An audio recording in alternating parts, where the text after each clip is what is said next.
that doesn't go through this same process or this same cycle. Everything ultimately, even you can see the Himalayan mountains, the biggest thing in the world, they'll vanish at some point. Right now they're growing, but in some time they'll start to dwindle, and then they'll ultimately vanish. That's the nature of this material world. So Prahlad, he's setting such a nice example here of not being caught up with all this, because his father was so caught up. He was thinking that this is success, this is my means of enjoyment, this is my means of happiness in this world, is to have so much power, to have so much facility, to dominate over others. And through this, I will become happy. But we see that ultimately it didn't save him from death. It didn't save him from having to give up his body. Whereas Prahlad, the opposite. He wasn't attracted to any of that. He wasn't interested in any of that. He wasn't trying to increase or expand his situation in the material world. He was simply focusing on serving God. And this is why he's glorious. This is what makes someone glorious, is this determination to serve God. The connection with God is what makes a living entity glorious. When they give up the connection, they're no longer glorious. So yeah, it's a very, very interesting pastime. And there's a lot for us to learn from this, and a lot for us to try to emulate in our practice is to look at the example set by Prahlad Maharaj and try to follow, to the best of our capacity, his glorious example. And in this way, as Nrsimha is pointing out here in this verse, he explains that others who follow your footsteps will naturally become my pure devotees. He's setting a wonderful example of pure devotional service, and if we're able to follow that example, because it explains in the Mahabharata, it says Mahajana Yena Kata Sapanta, that explaining how the truth of devotional service is actually a secret that's in the heart of the great souls. And the way to find this secret, or to reveal this secret, is through following that path which is given by these great souls. So here Nrsimha is also confirming that by saying, if someone who follows in Prahlad's footsteps will naturally become my pure devotee. And so it's a wonderful pastime and a really good example, and a good for us to follow and to learn from. Any comments, questions at all?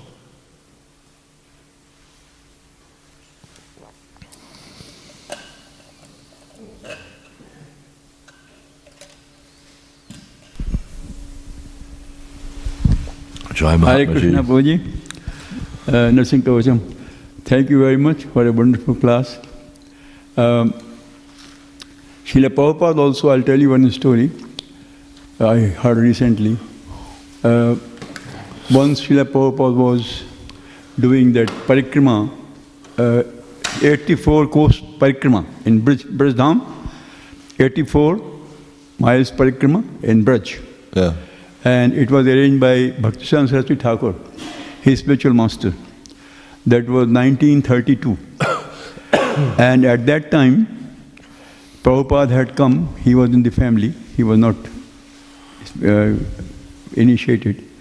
And he brought his family, children, everybody from to Vrindavan from West Bengal, Calcutta. And then he was very busy, but still he came for the parikrama, because his Guru Maharaj was doing that parikrama. And it so happened there was a lockdown at that time. There's what? Lockdown. Some virus or something was going. Yeah, that is the story. But so there was an announcement at the place called Koshi. K-O-S-H-I, Koshi. Koshi Kalan. Koshi is a place where Nand Maharaj used to keep his treasury. Koshi, you must be knowing. So at that time there was an announcement that those who want to have the darshan of the deities, and the other alternative was that people can have the lecture of Bhaktisiddhanta Saraswati Thakur, because there was too much public, too much rush. So Prabhupada decided that he will hear the lecture. Rather than having darshan with the eyes of the deities, he will hear the lecture of his Guru Maharaj. And he went there, and there was so much discussion between Prabhupada and his spiritual master. So we give more importance to hearing than even seeing the Bapu. Yeah. So I want your comments, if you want to give some example or something. Yeah, also one Thank time, you. Bhaktisiddhanta Saraswati Thakur, he was giving class at one of the mutts in West Bengal, and the time for darshan was there, the conch blew, curtain opened, and some of his disciples got up to take darshan while he was giving class, and he said for them, they will only see stone, because they don't have this attraction for hearing, therefore they're not able to see the deity. He also said, about Prabhupada, he said, I have marked him well, he likes to listen, he likes to hear. And so, Bhaktisiddhanta Saraswati Thakur very much encouraged his disciples to listen, to hear. Very important. So, yeah. Hare Krishna Prabhuji, and thank you for the wonderful class. Prabhu, you mentioned Prahlad Maharaj was a natural devotee. He was not pushed to become a devotee, but because of his past hearing, he naturally developed love for Lord Krishna, and he was surrendered unto Lord Krishna. But for us, we're not naturally inclined to Lord Krishna. We're still on the path. It's sometimes natural, it's sometimes artificial. So how can we develop the same mood as Prahlad Maharaj? Yeah. Well, one of the ways that we develop this natural affection is by hearing. And you'll see often with these pastimes, it mentions one who hears this pastime or listens attentively to this pastime. When you hear this 3 times, then naturally the heart becomes purified, naturally you develop love. So the secret to the process is hearing and chanting. This is the essence of our process, is hearing and chanting. And we'll see here also, earlier on, Prahlad Maharaj, in the fifth chapter of this canto, he says, Shravadam Kirtanam Vishnu. So the first thing he says is Shravadam Kirtanam. Very, very important part of the process. So, and also, interestingly enough, in the first verse of the 7th chapter of the Gita is the verse that Prabhupada gave class on more than any other verse ever. I think he gave 19 classes on it. And he gave a class here in Melbourne, sitting on that Vyasasan, about that class. And he that verse, and he focused on the words touch trinu. Just hear. Just hear from me. And so Prabhupada was really putting emphasis on the point of hearing. So it's just like, when you hear Mahabharata, for instance, and you hear about Yudhishthira's wonderful qualities, and you hear about, how Krishna acted with the Pandavas and stuff like that, and you become naturally attracted. We go through the Bhagavatam, and there's so many glorious pastimes being described about Krishna's devotees. Like I'm reading about Dhruva Maharaj right now, and you hear the wonderful qualities of Dhruva Maharaj, his determination that in 6 months, through his practice, he saw God. That's very inspiring to read about that. And there's so many other, the Chaitanya Charitamrita. You read the Chaitanya Charitamrita, the beautiful interactions between Lord Chaitanya and his devotees, and this is very, very inspiring. But not only is it inspiring, we actually get to understand how a devotee functions. And through the hearing process, our heart becomes purified. And as the heart becomes purified, then naturally our love for Krishna awakens. That's why I say it's natural. You can't force it. You can't force yourself to be a devotee. You can try to encourage your children or whatever, but you can't force them to be devotees. It has to be natural in the heart. And the real essence comes, or the real trick comes, is by developing a taste for hearing and chanting. If one has an attraction for hearing and chanting, then the love for Krishna will naturally awaken. And this is right in the beginning of the Bhagavatam, we see this is being described. How, and it says the way to develop that attachment is by Mahatsevam Dwaram, by serving the great souls. When you serve these great personalities, then naturally the affinity for the messages of Vasudeva Kataruchi, the affinity for hearing these messages is awoken. So this is the trick, is by hearing and chanting. So keep hearing, keep chanting with enthusiasm. Thank you. Thank you. Very nice question. Yeah, Prabhu.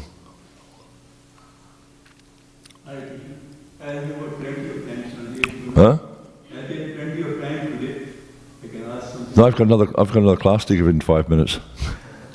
I have plenty of time. Maybe you got plenty of time. Do you want to tell us how you came in contact with ISKCON, please, personally? It's not very interesting. Somebody gave you about ISKCON, or? I was given a Science of Self-Realization by my brother. I never read it though. I carried it with me for years. I never read it. But my brother gave it to me, so it was special. Yeah. Thank you.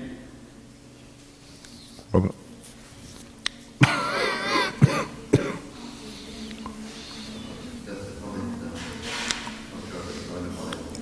Can't hear you.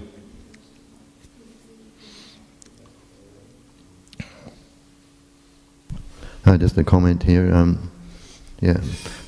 Submitted at your lotus feet that we see in the first verse, it was saying how Prahlad was a pure devotee, and so he didn't distinguish between different living entities. And in the first verse here, the two verses, Prahlad was a pure devotee, and so he didn't distinguish between higher and lower living entities, and was not jealous. And if we follow his process, we become pure devotees. We see also, like they say, like an Uttama Adhikari sees everyone as a devotee, and also Prabhupada was actually an Uttama Adhikari and was like that, and but he stepped down to the platform of Madhyama Adhikari for preaching. So for preaching, sometimes you have to distinguish between different living entities. Some people are more receptive than others, someone will, you try and distribute books, and some people will take a small book and others won't, or some people are very interested, they might like a bigger book. Or if you see a dog, you can chant Hare Krishna to it, but the dog probably won't take a book, but I heard someone devotee's dog was actually helping distribute books. But so we see like that the preachers step down to the platform of Madhyama Adhikari to distinguish between people for the benefit of preaching, because here it's just talking about the position of Uttama Adhikari, sees everyone equally. Yeah, I mean, it's described that Prabhupada, I mean, obviously he was an Uttama Adhikari. You can see by his activities and by his natural affection for Krishna. It wasn't a forced or a false thing. And it's described how the preacher will function as a madhyam. They'll discriminate between one and another for the purpose of preaching.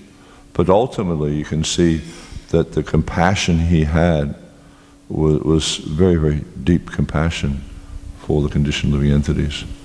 And so therefore he engaged in preaching activities to try to give them Krishna consciousness. Okay, thank you very much. Srila Prabhupada ki, Samaveta Bhaktivinoda ki, Jai Nitai Gaur Premanandi, Jai Mahatma Prabhu.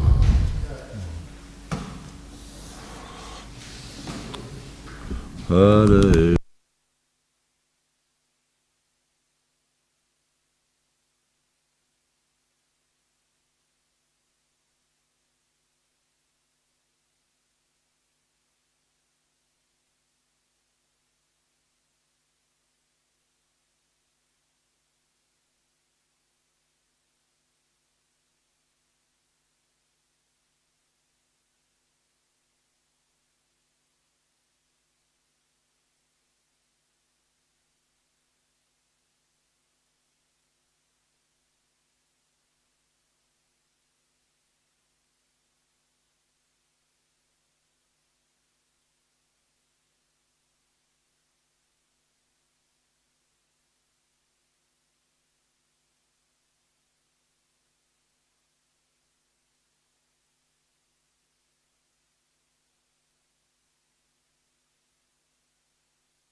Vandeham Shri Guru Shri Juta Padakamalam Shri Gurun Vaishnavanshan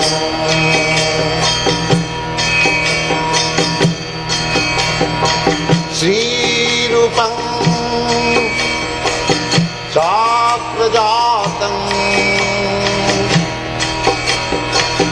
Sahagana Raghunathanvitam Svam Sajivam